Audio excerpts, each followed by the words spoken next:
My name is Mathurin Emmanuel. I'm a teacher by profession, but in 2005 I decided to just leave the classroom and teach young people through another medium, the audiovisual medium.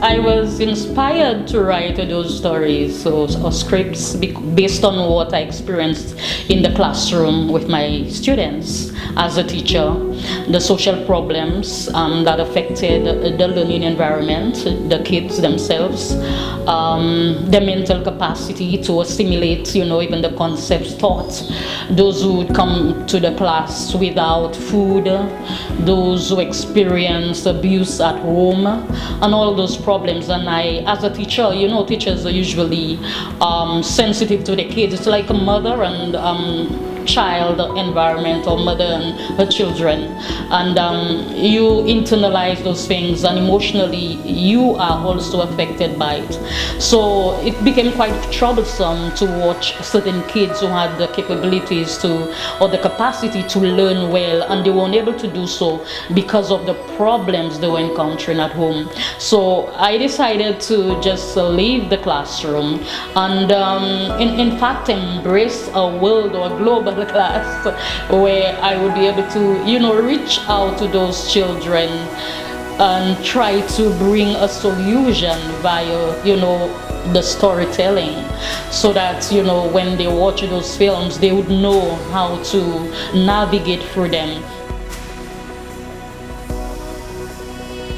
In 2005, I was working with a church group, Visio de la Vie. We had quite a few young people in church who needed direction and who needed to have some fun, let's put it that way. So when I produced the first film, Ribbons of Blue, we had those young people coming on board, acting, some of them for the very first time, but doing a magnificent job.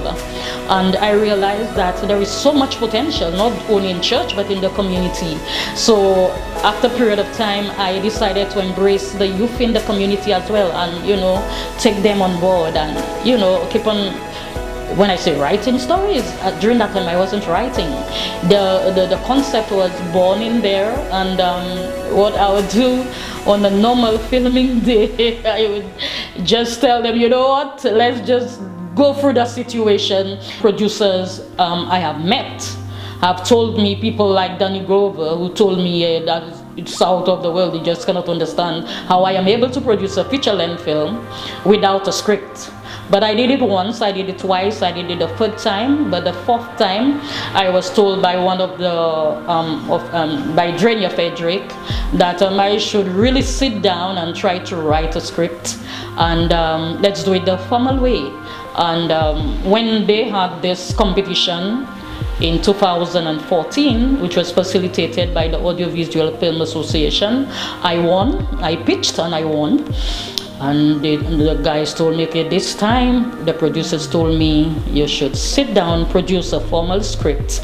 Let's do it the formal way, so that if this movie, is successful and somebody wants to purchase, or we want to go, on an international scale, we can tell everyone we have a script and we have done, what other producers do on a normal, scale.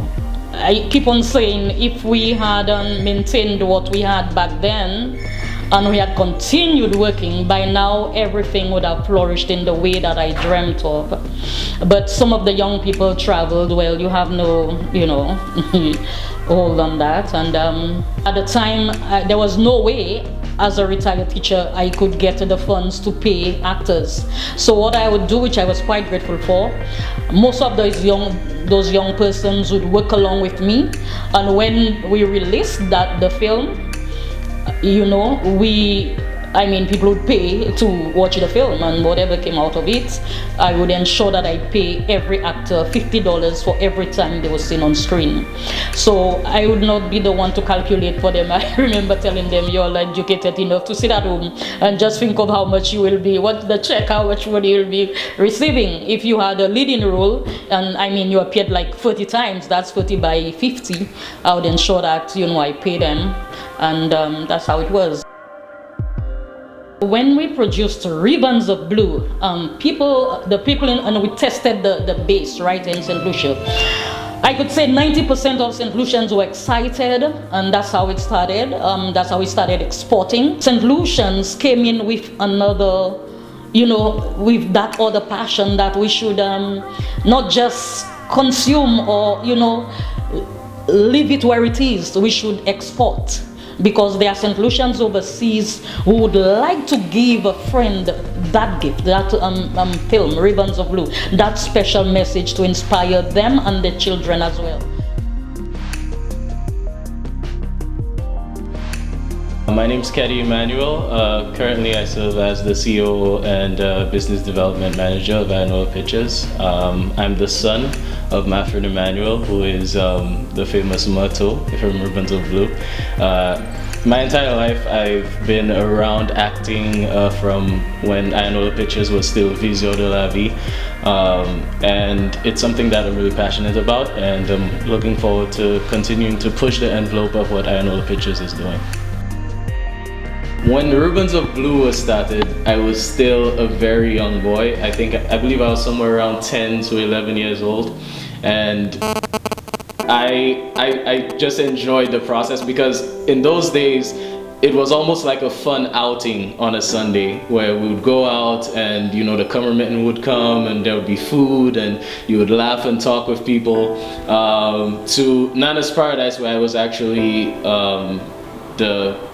the main actor in that movie.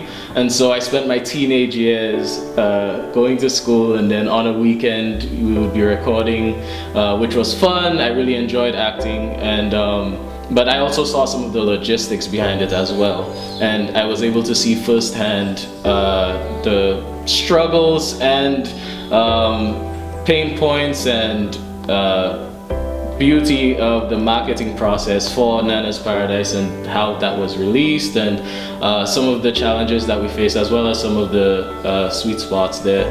And now that we're working on Shantae's World, I'm excited to see how I can use some of the principles of digital marketing that I've been learning and researching in coordination with Allbiz, where their company brings a lot of production know-how and production value to the final product, and I'm really excited at what will finally be produced from that partnership.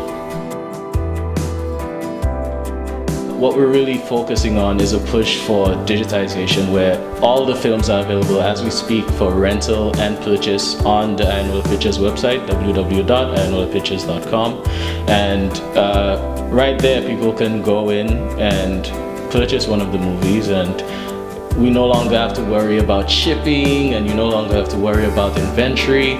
Now you have a process where you can sell and market your films, sell and market your product without worrying about the middleman, just by making full use of the cloud. And that's where things are now, and that's where I think things are going to continue to move. And so I think there's a lot of advantage there in making your product available all around the world with one click. And we're excited at the possibilities that continues to open up for us.